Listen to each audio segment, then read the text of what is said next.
আওয়ামী লীগকে ফেরানোর খায়েশ বিপজ্জনক, ক্যান্টনমেন্টকে হুমকি আসিফ মাহমুদের। যাদের নেতৃত্বে আওয়ামী লীগকে ফেরানোর পরিকল্পনা হচ্ছে, চাঞ্চল্যকর তথ্য জানালেন হাসনাত আব্দুল্লাহ। লড়াইয়ের দ্বিতীয় অধ্যায়ের জন্য আমরা প্রস্তুত, বললেন সার্জিস আলম। গৌণ ইস্যুকে মুখ্য বানাতে গিয়ে ফ্যাসিবাদ বিরোধী ঐক্যে সংশয় তৈরি করা হয়েছে, বললেন তারেক রহমান। সমন্বয়কদের চরিত্র হননের চেষ্টা করা হচ্ছে, বললেন নাহিদ ইসলাম। গুলশানে প্রকাশ্যে হত্যা, অভিযোগ 7 স্টার গ্রুপের বিরুদ্ধে। আসসালামু আলাইকুম দর্শক, আমাদের হাতে থাকা সর্বশেষ সংবাদে আপনাদের স্বাগত। এতক্ষণ শুনছিলেন সংবাদ শিরোনাম, এবারে থাকছে বিস্তারিত। আওয়ামী লীগকে ফেরানোর খায়েশ বিপজ্জনক, ক্যান্টনমেন্টকে হুমকি আসিফ মাহমুদের। আওয়ামী লীগকে রাজনীতিতে ফেরানোর ইচ্ছা বা পরিকল্পনা বিপজ্জনক বলে মন্তব্য করেছেন অন্তর্বর্তী সরকারের যুব ও ক্রীড়া উপদেষ্টা আসিফ মাহমুদ ভূঁইয়া। আজ শুক্রবার দুপুরে নিজের ভেরিফাইড ফেসবুক পেজে এক পোস্টে এ মন্তব্য করেন সরকারের এই উপদেষ্টা। তিনি বলেন, আমরা কবে থেকে জার্মানি ইতালির থেকে বেশি ইনক্লুসিভ ডেমোক্রেটিক হয়ে গেলাম। গণহত্যার বছর না ঘুরতেই আওয়ামী লীগকে ফেরানোর খায়েশ বিপজ্জনক। গত রাতে দেশের রাজনীতিতে আওয়ামী লীগকে ফেরানোর পরিকল্পনা চলছে দাবি করে নিজের ফেসবুকে একটি পোস্ট দেন এনসিপি নেতা হাসনাত আব্দুল্লাহ। এরপর থেকে বিষয়টি নিয়ে আলোচনা শুরু হয়। এ নিয়ে বক্তব্য দিচ্ছেন বিএনপি, জামায়াত সহ রাজনৈতিক দলের নেতারা। আজ জুমার পর আওয়ামী লীগকে নিষিদ্ধের দাবিতে বিক্ষোভ কর্মসূচিও দিয়েছে কয়েকটি সংগঠন। যাদের নেতৃত্বে আওয়ামী লীগকে ফেরানোর পরিকল্পনা হচ্ছে, চাঞ্চল্যকর তথ্য জানালেন হাসনাত আব্দুল্লাহ।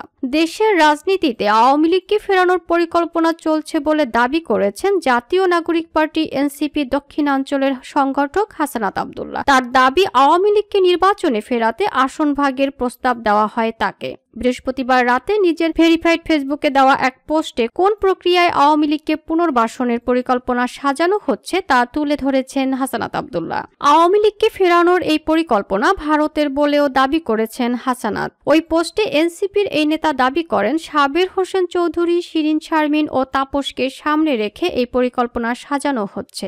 আসন সমঝোতার মাধ্যমে একটি পক্ষ আওয়ামী লীগ পুনর্বাসন পরিকল্পনা মেনে নেওয়ার প্রস্তাব দিয়েছিলেন জানিয়ে হাসনাত বলেন, আমাদের বলা হয় ইতোমধ্যে একাধিক রাজনৈতিক দলকেও এই প্রস্তাব দেওয়া হয়েছে। তারা শর্ত সাপেক্ষে আওয়ামী লীগ পুনর্বাসনে রাজি হয়েছে। তবে এই প্রস্তাব প্রত্যাখ্যান করে চলে আসেন হাসনাত। তিনি আরো লিখেন, আমাদের আরো বলা হয় রিফাইন্ড আওয়ামী লীগ যাদের দিয়ে করা হবে তারা এপ্রিল মে থেকে শেখ পরিবারের অপরাধ স্বীকার করবে, হাসিনাকে অস্বীকার করবে এবং তারা বঙ্গবন্ধুর আওয়ামী লীগ করবে এমন প্রতিশ্রুতি নিয়ে জনগণের সামনে হাজির হবে। হাসনাত আব্দুল্লাহ বলেন, আমাদের এই প্রস্তাব দেওয়া হলে আমরা তৎক্ষণাৎ এর বিরোধিতা করি এবং জানাই যে আওয়ামী লীগের পুনর্বাসনের পরিকল্পনা বাদ দিয়ে আওয়ামী লীগের বিচার নিয়ে কাজ করুন।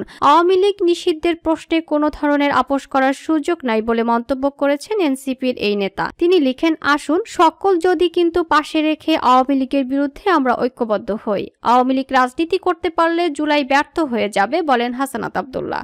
আমাদের শরীরে এক বিন্দু রক্ত থাকা পর্যন্ত আমাদের শহীদদের রক্ত আমরা বৃথা হতে দেব না। 5 আগস্টের পরের বাংলাদেশে আওয়ামী লীগের কাম ব্যাকের আর কোনো সুযোগ নাই, বরং আওয়ামী লীগকে অবশ্যই নিষিদ্ধ হতেই হবে, বলেন হাসনাত আব্দুল্লাহ। লড়াইয়ের দ্বিতীয় অধ্যায়ের জন্য আমরা প্রস্তুত, বললেন সার্জিস আলম।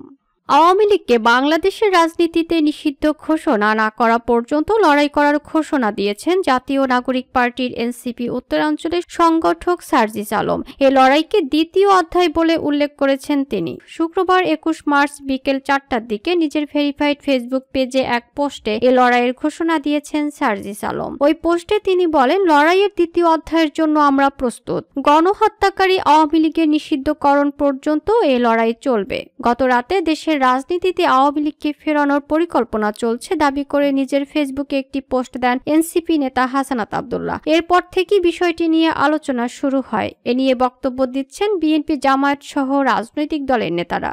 আজ জুমার পর আওয়ামী লীগকে নিষিদ্ধের দাবিতে ঢাকা বিশ্ববিদ্যালয় সহ বিভিন্ন এলাকায় বিক্ষোভ হয়েছে। একই দাবিতে রাজধানীর শাহবাগ মোড় অবরোধ করেছে ইনকিলাব মঞ্চ নামের একটি সংগঠনের নেতাকর্মীরা। গৌণ ইস্যুকে মুখ্য বানাতে গিয়ে ফ্যাসিবাদ বিরোধী ঐক্যে সংশয় তৈরি করা হয়েছে, বললেন তারেক রহমান। রাজনৈতিক অঙ্গনে গৌণ ইস্যুকে মুখ্য বানাতে গিয়ে ফ্যাসিবাদ বিরোধী ঐক্যে সংশয় তৈরি করা হয়েছে বলে মন্তব্য করেছেন বিএনপির ভারপ্রাপ্ত চেয়ারম্যান তারেক রহমান।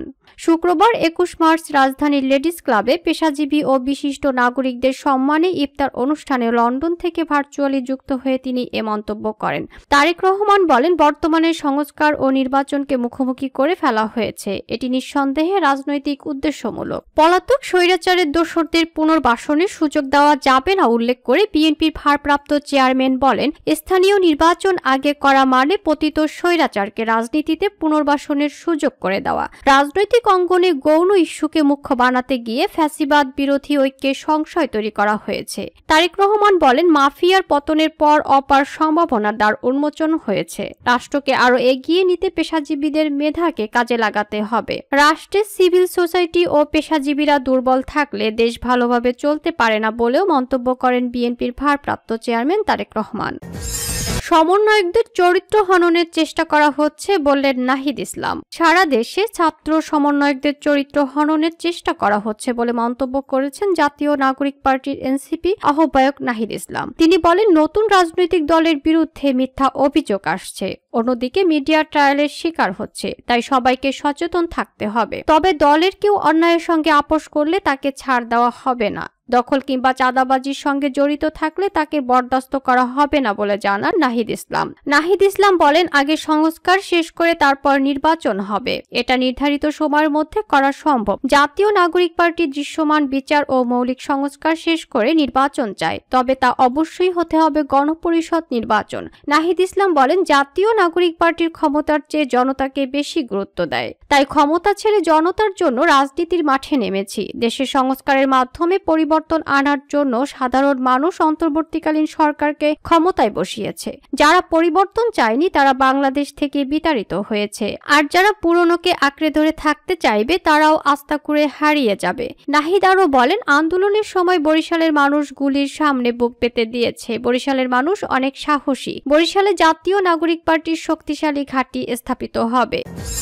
গুলশানে প্রকাশ্যে হত্যা অভিযোগ 7 স্টার গ্রুপের বিরুদ্ধে। রাজধানীর মহাখালী এলাকার ইন্টারনেট ব্যবসায়ী সুমন ওরফে টেলি সুমনকে খুনের টার্গেট করা হয় নিকেতন এলাকার একটি ক্লাব থেকে। হত্যার আগে ওই ক্লাবই খুনিদের সঙ্গে বাগবিতণ্ডতায় জড়ান সুমন। পরে সেখান থেকে বের হয়ে পুলিশ প্লাজার সামনে এসে বসেন তিনি। সেখানে এসে প্রথমে বাগবিতণ্ডতায় জড়ায় খুনিরা। এক পর্যায়ে সুমনকে লক্ষ্য করে গুলি করা শুরু করে। কিলিং মিশনে সরাসরি অংশ নেয় 5 জন। খুনিরা সুমনের পূর্ব পরিচিত ছিল বলে ধারণা তদন্ত সংশ্লিষ্টদের। এই হত্যাকাণ্ডের নেপথ্যে ইন্টারনেট ব্যবসার চাঁদা নিয়ে দ্বন্দ্ব বলে মনে করেছে পুলিশ ও স্বজনেরা। এর আগেও একাধিকবার সুমনকে হত্যার হুমকি দেওয়া হয়েছিল। সংশ্লিষ্ট সূত্রে এসব তথ্য জানা গেছে। বৃহস্পতিবার রাতে গুলশানের পুলিশ প্লাজার সামনে প্রকাশ্যে গুলি করে সুমনকে হত্যা করা হয়। এ ঘটনায় অজ্ঞাত ব্যক্তিদের আসামি করে গুলশান থানায় মামলা করা হয়েছে। শুক্রবার সকালে মামলাটি করেন সুমনের স্ত্রী মৌসুমী আক্তার। এছাড়া ঢাকা মেডিকেল কলেজ হাসপাতাল মর্গে ময়নাতদন্ত শেষে সুমনের মরদেহ পরিবারের কাছে হস্তান্তর করা হয়েছে। সুমনের বাড়ি রংপুরের মিঠাপুকুর থানার পায়রাবন্দ ইউনিয়নের সালাইপুরে। তার বাবার নাম মাহফুজুর রহমান। স্ত্রী ও 2 সন্তান নিয়ে রাজধানীর ভাসানটেক এলাকায় থাকতেন। মামলা তদন্ত কর্মকর্তা গুলশান থানার এসআই মারুফ আহমেদ বলেন, আসামিদের গ্রেপ্তারে একাধিক টিম কাজ করছে, আজকালের মধ্যে জানতে পারবেন। তদন্ত সংশ্লিষ্ট সূত্র বলছে, ইন্টারনেট ব্যবসা নিয়ে আগে থেকেই একটি পক্ষের সঙ্গে দ্বন্দ্ব চলছিল সুমনের। পুলিশ প্লাজার সামনে হত্যার আগে খুনিরা সুমনের সঙ্গে বাগবিতণ্ডতায় জড়ায়। এর কিছু সময় আগে নিকেতনের একটি ক্লাবেও খুনিদের সঙ্গে সুমনের বাগবিতণ্ডতা হয়। ক্লাবটি একটি রাজনৈতিক দলের নামে চলছে। নিহত সুমনের বিরুদ্ধেও চাঁদাবাজি, ছিনতাই ও চুরির 6 থেকে 7টি মামলা রয়েছে। জানা গেছে, দীর্ঘদিন ধরে মহাখালী এলাকায় প্রিয়জন নামে ইন্টারনেট প্রতিষ্ঠান খুলে ব্যবসা করে আসছিলেন সুমন। কিন্তু সাম্প্রতিক সময় একটি পক্ষ ব্যবসা দখলে নেওয়ার চেষ্টা করে আসছিল। এর জেরে তাকে হত্যার হুমকি দিয়ে আসছিল দুর্বৃত্তরা। সুমনের স্ত্রীর বড় ভাই বাদশা মিয়া বলেন, 7 স্টার গ্রুপের রুবেলের সঙ্গে তার ইন্টারনেট ও ডিশ ব্যবসা নিয়ে দ্বন্দ্ব ছিল। এর আগে রুবেল তার ব্যবসায়িক সাইট নিয়ে নেয়। পরে মীমাংসার পর সুমন ফের ব্যবসা পরিচালনা করছিল। এই ব্যবসায়িক দ্বন্দ্বের জেরে রুবেল এই হত্যাকাণ্ড হত্যাকাণ্ড ঘটিয়েছে বলে অভিযোগ করেন বাদশা মিয়া। এ ঘটনায় নিহত সুমনের স্ত্রী মৌসুমী আক্তারের দায়ের করা হত্যা মামলার এজাহারে বলা হয়েছে, বনানী থানাধীন মহাখালীর টিবি গেট এলাকায় প্রিয়জন নামক ইন্টারনেট ব্যবসা পরিচালনা করে আসছিলেন সুমন ওরফে টেলি সুমন। ইন্টারনেট ব্যবসা করার কারণে একই এলাকায় তার কিছু সংখ্যক প্রতিপক্ষ গ্রুপ সৃষ্টি হয়। ওই প্রতিপক্ষ গ্রুপের লোকজন বিভিন্ন সময় সুমনকে মেরে ফেলার হুমকি দিয়েছে। জীবন ঝুঁকিতে আছে বলেই প্রায় স্ত্রী মৌসুমী আক্তারকে বলতেন সুমন। বৃহস্পতিবার রাত 9টার দিকে সুমন গুলশান 1 পুলিশ প্লাজার উত্তর পশ্চিম পার্শ্বে ডাক্তার ফজলে রাব্বি পার্কের পূর্ব দিকে রাস্তার পাশে থাকা বেঞ্চে বসে বিশ্রামকালে অজ্ঞাতনামা সন্ত্রাসীরা পূর্ব পরিকল্পনা অনুযায়ী হত্যার উদ্দেশ্যে এলোপাতাড়ি গুলি করতে থাকে। তখন তিনি নিজের জীবন রক্ষার্থে দৌড়ে গুলশান শুটিং ক্লাবের দিকে যাওয়ার সময় পুলিশ প্লাজার সামনে পাকা রাস্তার উপর রোড ডিভাইডারের কাছে পড়ে যান। গুলির শব্দে আশেপাশের লোকজন ঘটনাস্থলে এগিয়ে আসলে অজ্ঞাতনামা সন্ত্রাসী পুলিশ প্লাজার পাশের রোড দিয়ে দৌড়ে পালিয়ে যায়। সুমনের নিথর দেহ রাস্তার উপর পড়ে থাকলে স্থানীয় লোকজন সহ গুলশান থানা পুলিশ তাৎক্ষণিক ঘটনাস্থলে এসে সুমনকে চিকিৎসার জন্য মেডিকেল কলেজ হাসপাতালে পাঠায়। পরে ঢাকা মেডিকেল কলেজ হাসপাতালের কর্তব্যরত চিকিৎসক মৃত ঘোষণা করে। মামলাটির ছায়া তদন্ত করছে ঢাকা মহানগর পুলিশের গোয়েন্দা বিভাগ। ডিবির তদন্তে অগ্রগতি আছে বলে জানিয়েছে ডিএমপির ডিবি প্রধান অতিরিক্ত কমিশনার রেজাউল করিম মল্লিক। তিনি বলেন, ঘটনা ঘটার পরপরই মাঠে নেমেছে ডিবি। আমরা মূল কিলারকে ধরার চেষ্টা করছি, আশা করছি দ্রুতই সফল হব।